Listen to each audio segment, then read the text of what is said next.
please subscribe and don't forget to press the bell icon to get notified whenever we upload a new video. नमस्कार, मैं हूं फराह खान। पाकिस्तान में इन दिनों चुनावी पारा चढ़ा हुआ है, लेकिन ये चुनाव आतंक की जमीन पर लोकतंत्र का सिर्फ दिखावा है, क्योंकि मैदान में अंतर्राष्ट्रीय आतंकी अपनी किस्मत आजमा रहे हैं। उम्मीदवार प्रचार के दौरान दुश्मन को परमाणु बम से खत्म करने का वादा कर रहे हैं और ऐसे उम्मीदवारों को आईएसआई खुलकर मदद दे रही है। इन्हें संसद तक पहुंचाने के लिए वो दूसरे सियासी नेताओं को डरा धमकाकर चुनाव के मैदान से हटा रही है।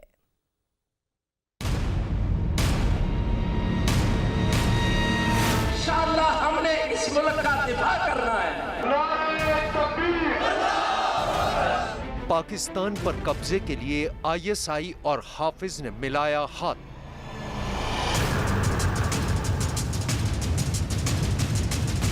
चुनाव में आईएसआई हाफिज को मजबूत कर रही है। हाफिज भी आईएसआई की शान में कसीदे पढ़ रहा है। पाकिस्तान का मुहाफिज इदारा पाकिस्तान आर्मी है। पाकिस्तान को साजिशों के भंवर से बचाने वाला इदारा आईएसआई है। आईएसआई को पाकिस्तान का रखवाला बताकर हाफिज उसकी मदद से पाकिस्तान की कुर्सी तक पहुंचने का ख्वाब देख रहा है।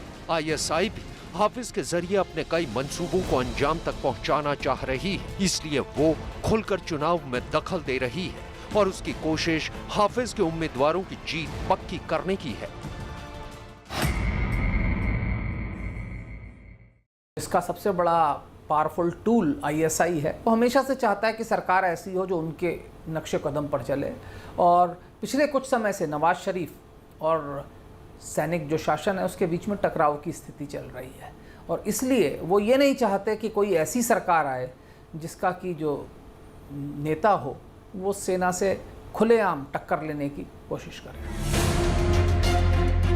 आईएसआई हाफिज को मजबूत करने के लिए दूसरी पार्टी के उम्मीदवारों को डरा धमकाकर चुनाव के मैदान से हटा रही है। वहीं हाफिज अपने उम्मीदवारों के लिए पूरे देश में घूम घूम कर प्रचार कर रहा है, लेकिन उसकी हर रैली और भाषण में सिर्फ भारत के खिलाफ जहर उगला जा रहा है। साजिशें करके फिर फौज दाखिल करके जिस तरह इस पूरे खित्ते को काटा था, आज इंडिया की फौज कंधार में बैठी है।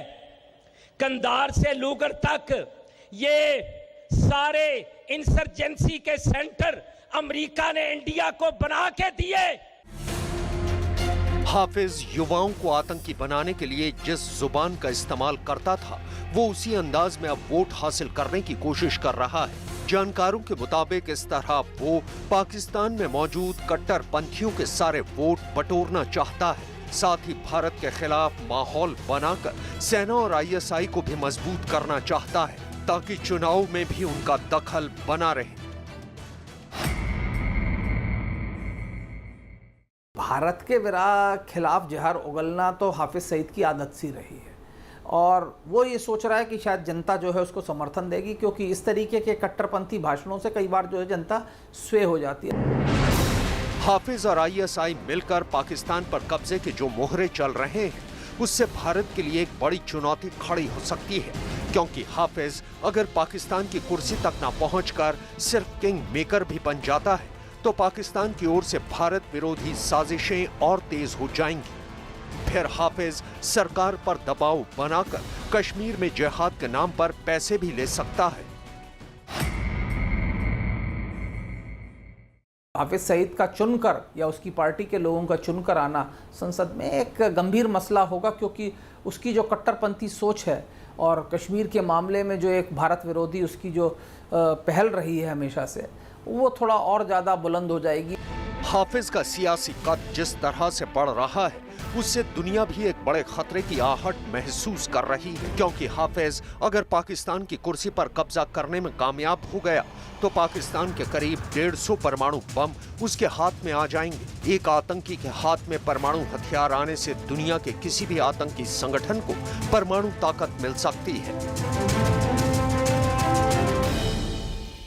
पाकिस्तान के आम चुनाव में हाफिज के अलावा भी आतंक के लिए बदनाम कई संगठन मैदान में हैं। इन सभी के सिर पर आईएसआई का हाथ है। आईएसआई ने आतंकियों को पाकिस्तान की संसद में पहुंचाने की साजिश काफी सोच समझकर रची है, क्योंकि नवाज शरीफ पर अदालत की पाबंदी लगने के बाद पाकिस्तान में कोई बड़ा सियासी चेहरा मौजूद नहीं है। आईएसआई इसी खाली जगह को आतंकियों से भरना चाह रही है।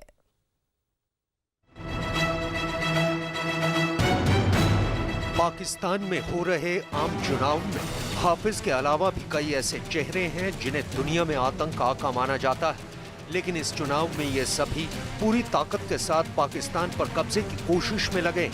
हाफिज के अलावा एक और कट्टरपंथी चेहरा इस चुनाव के मैदान में। खादिम हुसैन ने तहरीके लब्बैक नाम की पार्टी बनाई। इस चुनाव प्रचार में ये शख्स खुलेआम परमाणु बम की धमकी दे रहा है। आप कैसे बैठ सकते हैं? मुझे आग भी ये दे देना एटम बम तो मैंने आलैंड पर बरसा देना है। खादिम हुसैन रिजवी दुश्मन को परमाणु बम से उड़ाने की धमकी दे रहा है। इस धमकी से पाकिस्तान के चुनाव में किस्मत आजमा रहे आतंकी और कट्टरपंथियों के इरादों को आसानी से समझा जा सकता है। यही वजह है कि पाकिस्तान का चुनाव पूरी दुनिया के लिए सरदर्द बन गया है। लबैक या रसूलुल्लाह जो दल है, इसका समर्थन काफ़ी है। ब्लैस्फेमी के खिलाफ इन्होंने एक बहुत कड़ा स्टैंड लिया है। तो नीदरलैंड्स जहाँ पे कि वो कार्टून छपे थे, उनके खिलाफ वो इस तरीके की बात कर रहे हैं। पाकिस्तान के आम चुनाव में हाफिज और खादिम हुसैन रिजवी जैसे दर्जनों चेहरे हैं जो अपनी किस्मत आजमा रहे हैं। इस तरह पाकिस्तान एक ऐसा मुल्क बन चुका है जहां आतंकी सियासत के रास्ते से देश पर ही कब्जा करने की कोशिश में लग गए हैं।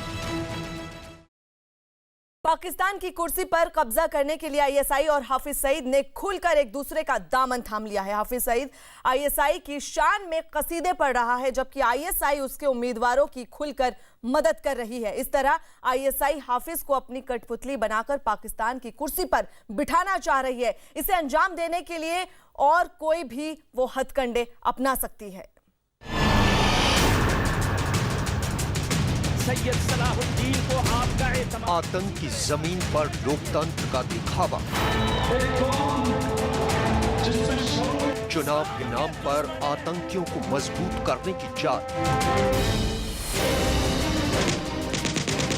पाकिस्तान के चुनाव प्रचार में आतंक के आकाओं का बोलबाला। पाकिस्तानी कौम हर कुर्बानी के लिए तैयार है। प्रचार में भारत के खिलाफ उगला जा रहा है जहर। इंडिया के एजेंट यहाँ क्या कर रहे हैं? अलैदगी की तहरीकें किस तरह मुनज़्ज़म हो रही? दुनिया को तबाह करने की दी जा रही है धमकी। आप कैसे बैठ सकते हैं? मुझे आग भी ये दे देना एटम बम तो मैंने आलैंड पर बरसा देना है। ये पाकिस्तान में इन दिनों चल रहे चुनाव प्रचार की कुछ तस्वीरें। इसे देखकर ही अंदाजा लगाया जा सकता है कि आतंक की दुनिया में किस तरह लोकतंत्र का दिखावा किया जा रहा है। यहाँ प्रचार के दौरान नेता परमाणु बम का धमाका करने का वादा कर रहे हैं। आतंकवाद के हथियार से दूसरे देशों को तबाह करने की बात कर रहे हैं। यहाँ हुक्मरान क्या पॉलिसियां बनाते हैं और किस तरह पॉलिसियां तब्दील कर देते हैं वो समझते हैं, इसलिए वो इनको खौफजदा कर रहे हैं। पाकिस्तान में इस महीने की 25 तारीख को आम चुनाव होने वाला है। इससे पहले वहां चल रहे प्रचार पर हाफिज जैसे आतंकियों ने पूरी तरह से कब्जा कर लिया है। वो खुलेआम भारत के खिलाफ जहर उगल रहे हैं। दर्द हुआ है इंडिया को कि ये लोग क्यों आ गए। अमेरिका परेशान है कि ये लोग सियासत में क्यों आ गए। पाबंदियां लगाओ इन पर, रास्ते बंद करो इनके लिए सियासत के।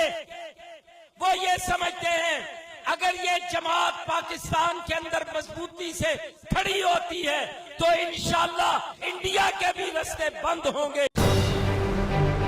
भारत के खिलाफ जहर उगल रहा हाफिज सईद इस पैंतरे से पाकिस्तान की सियासी दुनिया में अपने पैर मजबूत करने का ख्वाब देख रहा है। उसकी कोशिश पाकिस्तान का किंग बनने की है। पाकिस्तान की सत्ता की सबसे बड़ी कुर्सी पर काबिज होने की कोशिश में लगे हाफिज सईद को आईएसआई खुलकर मदद कर रहा है। उसकी कोशिश है कि किसी भी तरह से हाफिज को पाकिस्तान के प्रधानमंत्री की कुर्सी तक पहुंचाया जा सके, ताकि एक आतंकी को प्रधानमंत्री बनाकर सत्ता की चाबी अपने हाथ रखी जा सके।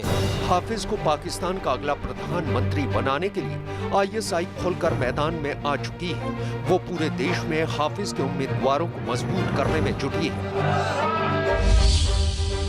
हाफिज सईद की जो पार्टी है उसके एक दो लोग चुनकर आ जाएं जो उनके जो विचारधारा है, क्योंकि हाफिज सईद जो विचारधारा दिखलाता है वो एक कट्टरपंथी विचारधारा है और आईएसआई की सोच के काफ़ी करीब है, तो उस तरीके के जो विचार हैं वो संसद के अंदर रख पाएगा और एक दबाव बनाया जा सकता है जो भी सरकार बनती है उस पर।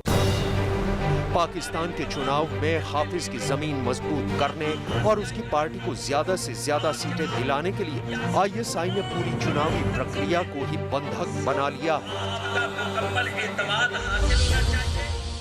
हाफिज की मदद के लिए आईएसआई दूसरी पार्टी के उम्मीदवारों को धमका रही है। उन पर नाम वापस लेने का दबाव बनाया जा रहा है। उम्मीदवारों को चुनाव मैदान से हटाने के लिए उनके परिवार को भी धमकी दी जा रही है। आईएसआई हर उम्मीदवार को सेना के दफ्तर में बुलाकर उन्हें धमकी देती है। चुनाव में आईएसआई के इस दखल का पर्दाफाश नवाज शरीफ की पार्टी पीएमएल-एन के नेता राणा इकबाल सिराज ने किया है। राणा इकबाल सिराज पाकिस्तान अधिकृत कश्मीर की सीट से उम्मीदवार हैं। राणा के चुनाव में उतरने के फैसले के बाद से आईएसआई उन पर चुनाव छोड़ने का दबाव बना रही थी। राणा पर दबाव बढ़ाने के लिए आईएसआई के लोगों ने उनके घर और दफ्तर पर एक साथ छापा मारा। इस दौरान उन लोगों ने जमकर तोड़-फोड़ की। राणा को जान से मारने की धमकी दी गई और परिवार के लोगों को भी धमकाया गया। राणा का कहना है कि जैसे जैसे चुनाव की तारीख नजदीक आ रही है, आईएसआई उन पर दबाव बढ़ाती जा रही है। अब उन्हें अपनी जान का खतरा भी सता रहा है। आर्मी के ऑफिस में मुझे कहा जी आप इलेक्शन न लड़ें। मैंने कहा जी मैं मुल्क का शहरी हूँ, मैं इलेक्शन लड़ूंगा सिर्फ आवाम की खिदमत के लिए। मुझे उन्होंने कहा जी आपका कारोबार तबाह कर देंगे, आपका घर बर्बाद कर देंगे, आपके माँ बाप को नुकसान पहुँचाएंगे। मैंने कहा सर मेरा कसूर क्या है, मैं 12 सालों की मेहनत कर रहा हूँ पब्लिक के लिए, मैं कोशिश कर रहा हूँ, मुझे इस तरह ना करें। इन्होंने कहा आप इलेक्शन नून लीग का छोड़ दें। राणा को मिल रही धमकी इस बात का सबूत है कि पाकिस्तान में हो रहे चुनाव की पूरी कमान आईएसआई ने अपने हाथ में ले ली है और वो किसी भी कीमत पर हाफिज को प्रधानमंत्री की कुर्सी पर बैठाने के लिए बेताब है।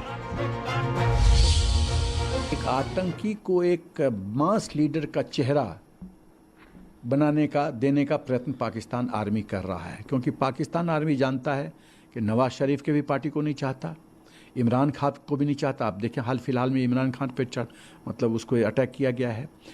तो एक ऐसा मुखौटा चाहता है, ऐसा येसमैन चाहता है जो पाकिस्तान आर्मी की जी हुजूरी करे।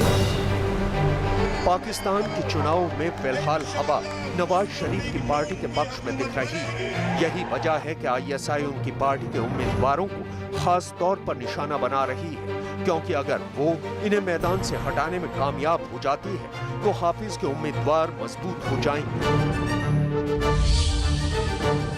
पाकिस्तान की जो सेना और जो सैनिक तंत्र है वो नहीं चाहता कि पाकिस्तान मुस्लिम लीग नवाज जो है फिर से सत्ता पर आए।